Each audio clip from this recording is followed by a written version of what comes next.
Dobrý deň, vítajte na tomto kanáli. Dnešnou témou je pravda o obnoviteľných zdrojoch, konkrétne sa pozrieme na veterné elektrárne tak, ako ich nepoznáte. Pozrieme sa na dotované veterné elektrárne s garantovaným výkupom a potom aj na tie, ktoré fungujú bez dotácií, aby ste mali jasnú predstavu o ich realite. Moje skúsenosti v oblasti energetiky sú analýzy, nominácie, predikcie, trading a algoritmické obchodovanie, takže sa to pokúsim vám vysvetliť čo najjednoduchšie a zároveň vám priblížim moju reálnu prax. Čo nás dnes čaká? Poprvé, veterné elektrárne s garantovaným výkupom, potom sa pozrieme na veterné elektrárne bez dotácií, po tretie, ako vyzerajú predikcie, výroby a obchodovanie na dennom trhu v skratke, a ďalej sa pozrieme na porovnanie nákladov a výnosov a na konci si urobíme zhrnutie. Takže ideme na poprvé veterné elektrárne s garantovaným výkupom. Pozrieme sa na plánovanú elektráreň, ktorá sa mala stavať na Orave a budeme z nej čerpať informácie. A výkon bude 33 MW a bude sa skladať z 6 veterných turbín a podľa investora ich ročná výroba bude 115 000 MW. Investičné náklady by mali byť okolo 45 miliónov. Ale ja som do toho ešte započítal nejakú infláciu, ďalších 5, takže spolu tá investícia by bola v hodnote 50 miliónov eur. Na základe údajov z Ministerstva obchodu a priemyslu v Českej republike je nastavená garantovaná výkupná cena pre veterné elektrárny okolo 125 eur za megawatu. A vidíme tam aj viaceré subjekty. Prečo to dáva investorovi zmysel? Pri cene 125 eur za megawatu sa oplatí vyrábať dokonca aj pri záporných cenách na burze, čiže aj pri zápornej cene minus 124,99. Pretože dotácie a garantovaný výkup zaručujú stabilný príjem. Distribútor, čiže prevádzkovateľ siete, často nemôže tieto zdroje jednoducho vypnúť, pretože majú siete prioritu. Tým pádom na trhu môžu vznikať záporné ceny elektriny. Hrubý výnos na základe dát je 29%. To by predstavoval zisk pre investora 14,4 milióna eur. Ale reálne som počítal s menšou výrobou tejto veternej elektrárny okolo 83 000 MWh a to by vlastne malo pre investora zisk 10,4 milióna hrubom a výnos okolo 21%. Pri veľmi moderných turbínach, ktoré majú vyhrievanie lopatiek, nerobí sa vám námraza na turbíne a lopatkách a nemusíte potom čakať na slnko, tam môže mať kapacitný faktor 29%. No v praxi v Českej republike sa pri starších parkoch pohybuje tento kapacitný faktor okolo 29%, ale všetko záleží od lokality, kde je táto veterná turbína postavená. Investor písal, že má kapacitný faktor až 40%, no to mi prišlo nereálny, tak ja som to počítal s 29%. Na obrázku aj vidíte, že Severné more a prímorské krajiny majú tento kapacitný faktor o mnoho vyšší, ako je tu v Českej republike alebo na Slovensku. Otázka na zamyslenie. Je férové, aby za elektrínu z nestabilného zdroja bola garantovaná cena až 125 eur za megawatu, keď túto neistotu platia spotrebitelia v distribúcii a v poplatkov na podporu OZE.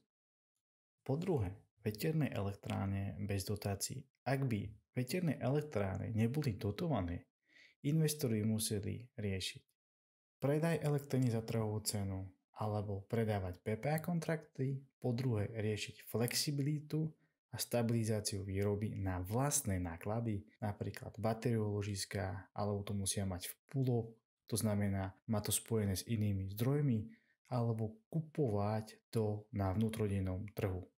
Po tretie, musia hradiť náklady spojené s odchýlkou, to znamená, keď sa reálna výroba líši od tej plánovanej.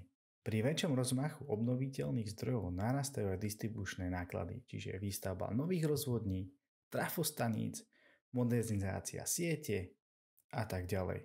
Tie sú následne premietnú do koncovej distribučnej zložky, za ktorú zaplatíme viac.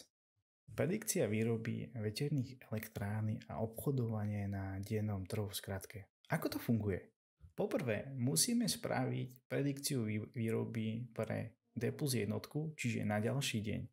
A tie sa pripravuje na základe meteorologických dát a kapacitných faktorov veternej turbíny. Uzávierka trhu býva od 12. do 11.59 musia byť hotové nominácie. Tam sa zatiaľ posielajú hodinová predikcia. Onedlho príde k zmene k 6. mesiacu, keď sa bude cena denného trhu vyhodnocovať v 15-minútových intervaloch namiesto hodinových, aby sa sieť lepšie vyrovnávala pri vyššom podieli obnoviteľných zdrojov. Po tretie, predikcie sa spresňujú počas dňa, lebo predikujeme až na 36 hodín dopredu, či musíme nakupovať alebo predávať a tie už obchodujeme v 15-minútových intervaloch, aby sme čo najlepšie a najpresnejšie odhadli výrobu a nešli do odchýlky. Reálne správanie vetra. Vetelná výroba je často zubovitá, kolíše sa podľa meniaceho sa vetra.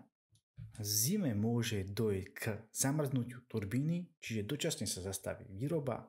V lete a v zime môže zasa dojsť úplnému bezvetriu, čiže nevyrábame nič. Teraz prejdeme k cene a k odchýlke. Trhová cena nám vyšla na našej veternej elektrárne 93 € za megawattu, kde sme započítali odchýlku a náklady na VDT. Za rok máme hrubý výnos 7,7 milióna a v percentách je to 16%, čo tiež vôbec není zlé. Za zdroj, ktorý nie je stabilný, sa často platí viacej za odchýlku, je to okolo 145 €. Môže to byť až 15 000 za 1 MW, do plusu aj do minusu, ako vidíte vlastne na obrázku. Porovnanie nákladov a výnosov veterných elektrární. Takže dotovaná veterná elektrárne mala zisk 10,4 milióna € a 21% výnos a nedotovaná veterná elektrárne mala 7,7 milióna € a 16% výnos. Všetko to je vlastne vypočítané v hrubom.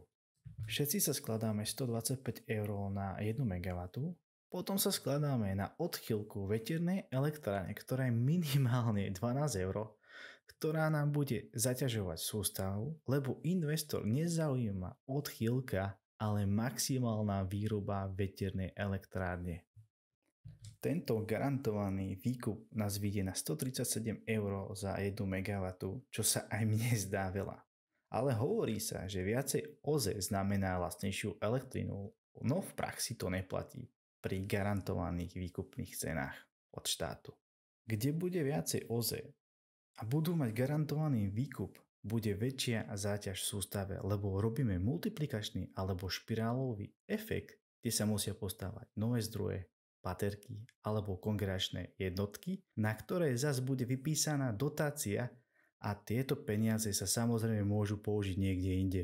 Škoda, že energetika v EÚ je postavená na dotáciách a nie na ekonomickom princípe alebo daňových úľavách. Chcel by som na to spraviť diskusiu a nechajte kľudne komentár. Poprvé, podľa vás garantov výkupné ceny ponechať alebo zrušiť?